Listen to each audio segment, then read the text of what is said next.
pues, los que están en Cristo, ninguna condenación. Fíjense, la misericordia de Dios porque pagó, dice, los que están en Cristo, no hay ninguna condenación para ellos. Bendito sea nuestro Dios. Fíjense que la palabra nos dice por igual que Cristo murió por nosotros, pues mucho más estando ya justificados en su sangre, por Él seremos salvos de la ira. El tema está, el que no cree en Él es condenado, pero el que está en Él tiene vida y tiene el perdón y tiene la gracia y la misericordia de Dios está sobre Él.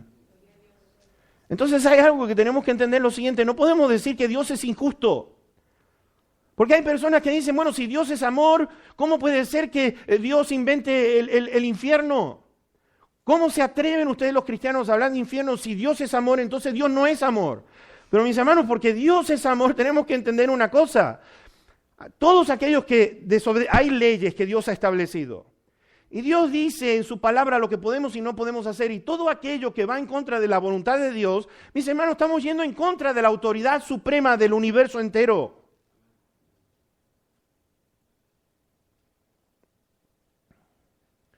Pero no podemos decirles, Dios, qué injusto que eres, me vas a mandar al infierno. Vamos al infierno porque nosotros queremos ir al infierno, no porque Dios quiere. Y vamos a ver algunos versículos que tengan que ver con eso. Esta nación estaba pensando que Dios estaba actuando injustamente. Ellos estaban diciendo en estos versículos, si ustedes lo leen después en sus casas, en el capítulo 18, ellos estaban reclamándole a Dios que ellos están pagando por los pecados de las generaciones anteriores. Le estaban echando la culpa, no, es que los que pecaron antes y por eso nosotros estamos así. Y Dios le está preguntando, ¿no es recto mi camino? ¿No es recto mi camino? Segundo punto que yo quiero que ustedes vean, Dios es justo. Pero lo segundo, yo quiero que ustedes vean el corazón de nuestro Dios, se pone en evidencia aquí en este versículo, el versículo 23. ¿Qué dice allí el versículo 23? ¿Quiero yo la muerte del impío? Dice Jehová el Señor.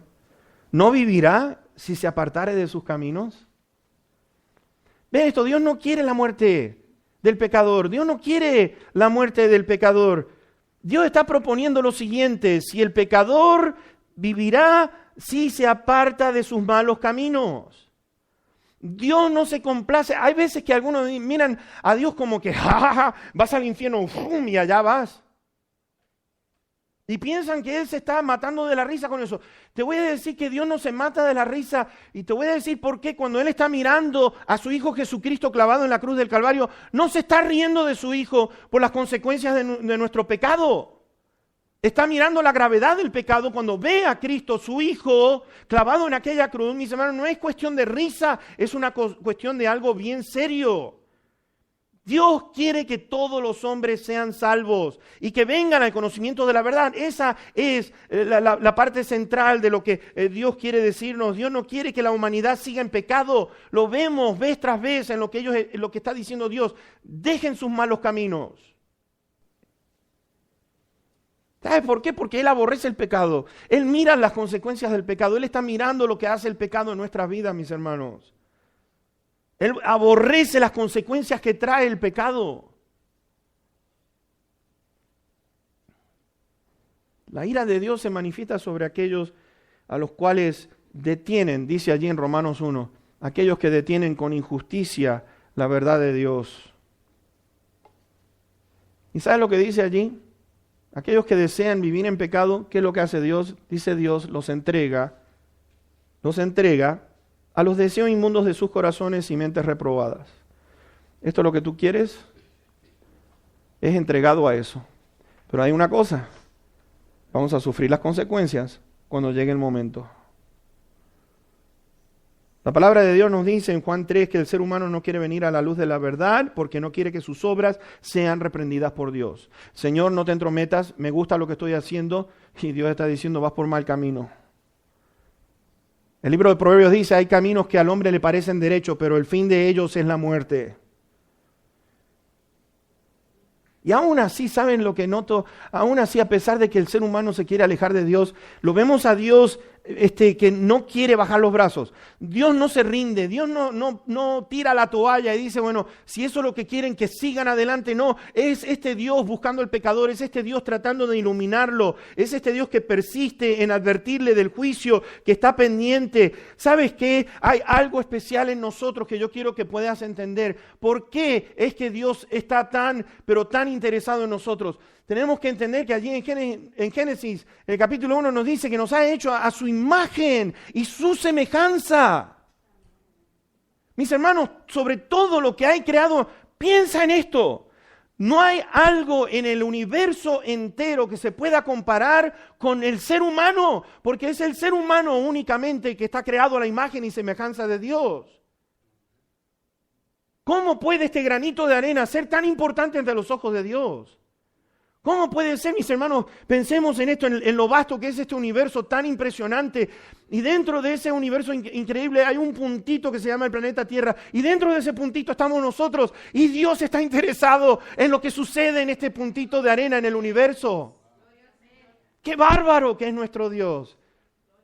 ¿Cómo Dios se puede interesar en algo tan insignificante como somos nosotros? El salmista expresó, ¿qué es el hombre para que de él tengas memoria? ¿Sabes? Dios pudiera dejarnos así como estamos, pero no lo hace porque no quiere la muerte del pecador. ¿Sabes? Yo me pongo a mirar. ¿Qué es lo que produce el pecado? ¿Qué es lo que produce el pecado? Podemos ver envidia. Podemos ver la envidia. Podemos ver rencor. Podemos ver odio. Podemos ver la falta de perdón. Podemos ver la falta de reconciliación, estar reconciliados con otros. Empezamos a ver el pecado, mis hermanos, y empezamos a ver naciones en guerra. Naciones en guerra.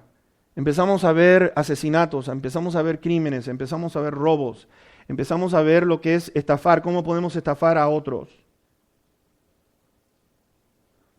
Y es exactamente lo que Dios está diciendo aquí en el capítulo 18 de Ezequiel, si ustedes lo ven después en su casa, en el versículo 6 al 8. Dios le está diciendo, no tomen la mujer ajena. No tomen la mujer ajena. Dios está diciendo, no opriman a ninguno con préstamos que son difíciles de pagar. No opriman a otros. Dios está diciendo, ayuden al hambriento. Vistan al que está desnudo. Preocúpense por su vecino, preocúpense por su prójimo. Aquellos que están pecando, mis hermanos, aquellos que pecan y continúan en pecado, están llevando su propia culpa para el día del juicio. Y nadie, te voy a decir una cosa, nadie va a poder echarle la culpa a la cultura. Oh, no, pero es que es la cultura, el medio ambiente en que yo vivo. Oh, no, es que mis padres me enseñaron así y así voy a hacer. Nadie puede echarle la culpa a la cultura y nadie va a decir por culpa de mis padres, porque eso es lo que dice el verso 20. Cada uno va a llevar su propio pecado. El hijo no puede echarle la culpa al padre, ni el padre puede echarle la culpa al hijo. Ahora, lo maravilloso de este Dios, mis hermanos, lo maravilloso de este Dios, que esto es lo que yo quiero. Dios no quiere la muerte del pecador. Pero sabes, tercer punto que yo quiero compartir contigo, tan lindo, el versículo 22, tercer punto, es que todos los pecados son perdonados. Mira lo que dice allí. Todas las transgresiones que cometió no le serán recordadas, en su justicia que hizo vivirá. Yo quiero que ustedes vean esto. Dios honra al corazón que viene a Él contrito y humillado. Dice que Dios no lo desecha, Dios no lo echa fuera. Dios honra a aquel que viene compungido y viene arrepentido. Dios lo perdona, te voy a decir por qué, porque está reconociendo que Dios es el único que puede perdonar. Ahora, la pregunta está, yo quiero llevarlos a un hilo de pensamiento en estos pasajes que vamos a estar mirando. Yo quiero que ustedes vayan pensando con este asunto todas las transgresiones. Porque yo sé que hay distintas enseñanzas con respecto a cuántos pecados perdona Dios. Pero yo quiero a través de la palabra de Dios presentarles por qué es tan lindo el Evangelio de nuestro Señor. ¿Y qué es lo que significa? Ahora, la pregunta es esta. ¿Todos los pecados significa cuántos? Piensen en lo que estamos contestando. ¿Todos los pecados significan cuántos? Porque si el perdón de los pecados, vuelvo a repetir, vamos a seguir el hilo de pensamiento, porque si todos los pecados son perdonados nada más que hasta el día de la conversión donde nosotros nos convertimos, o Dios nos convierte en sus hijos, entonces la segunda pregunta que quiero hacerle es lo siguiente. ¿Qué pasa con los otros pecados que cometamos después de la conversión? Vamos a ver. Yo sé que algunos van a decir, ya tengo ganas de contestar esto. Pero vamos a ir a la Escritura, porque tenemos que ver entonces si existe, y ahora vamos al tercer punto. La pregunta que nos vamos a hacer es la siguiente. ¿Existe alguna diferencia entre el Antiguo Testamento y el Nuevo Testamento? Vamos a ver. ¿Ok? Vamos a ver. Porque vamos a ver la enseñanza básica, bíblica, que nos da el Antiguo Testamento y lo que nos da el Nuevo Testamento. Ahora, vuelvo a repetir. Hay tres cositas, estuve hablando de redención, pero hay otras palabritas que yo quiero compartir contigo. Anótalas, si tienes papel y lápiz sería bueno que lo anotes porque así entonces vas a poder entenderlo. Y es lo siguiente.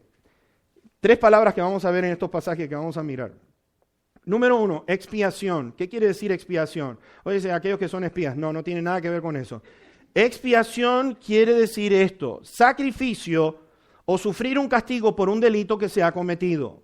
Cuando hablamos de expiación, estamos hablando de que se produjo un sacrificio o que está sufriendo un castigo por un delito que ha cometido. Punto 1. Punto 2, redención. Dijimos que era el pago. Redención quiere decir la liberación de una situación que era desfavorable que teníamos nosotros. Por cuanto todos pecaron, están destituidos de la gloria de Dios. Entonces, por lo tanto, redención quiere decir liberación de una situación desfavorable. Estamos destituidos de la gloria de Dios.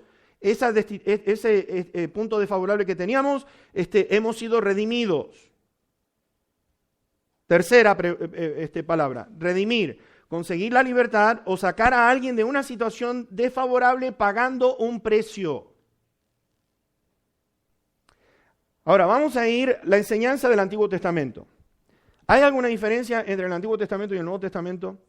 Porque basado en esto, yo quiero que puedas entender una cosa. Hay muchos que todavía en el día de hoy están viviendo bajo el Antiguo Testamento, la enseñanza del Antiguo Testamento. Y cuando estamos basados en las enseñanzas del Antiguo Testamento, nos vamos a perder la bendición de lo que es el Nuevo Testamento. Pero se lo voy a mostrar con la palabra de Dios. No va a ser algo que a mí me fui a dormir y dije, bueno, voy a hablar de esto y que sea lo que Dios quiera. No, es lo que Dios dice en su palabra. Vamos a ir a Levítico. Solamente leyendo la palabra de Dios es que vamos a poder entender esto. Vamos a ir a Levítico capítulo 16. Vayamos a Levítico capítulo 16. Y fíjense en ustedes en el versículo, vamos a comenzar con el versículo 21. Levítico 16 y verso 21. Estamos hablando del día de la expiación. No sé si ustedes lo tengan como título el capítulo 16, día de la expiación. Expiación nuevamente es el sacrificio, sufrir un castigo por un delito que se ha cometido. Ese es el día de la expiación. Entonces vemos allí, está el sumo sacerdote, tiene 2 corderos, y entonces versículo número 21 dice esto: y pondrá Aarón sus 2 manos sobre la cabeza del macho cabrío vivo, y confesará sobre él, vean esto, todas las iniquidades de los hijos de Israel, todas sus rebeliones y todos sus pecados, poniéndolos así sobre la cabeza del macho cabrío, y lo enviará al desierto por mano de un hombre destinado para esto. Ahora, vamos a ir al versículo 22. Y aquel macho cabrío llevará sobre sí, ¿cuántas? Todas las iniquidades de ellos a tierra inhabitada, y dejará ir el macho cabrío por el desierto. Ahora, versículo 27. Y sacarán fuera del campamento el becerro y el macho cabrío, inmolados por el pecado, cuya sangre fue llevada al santuario,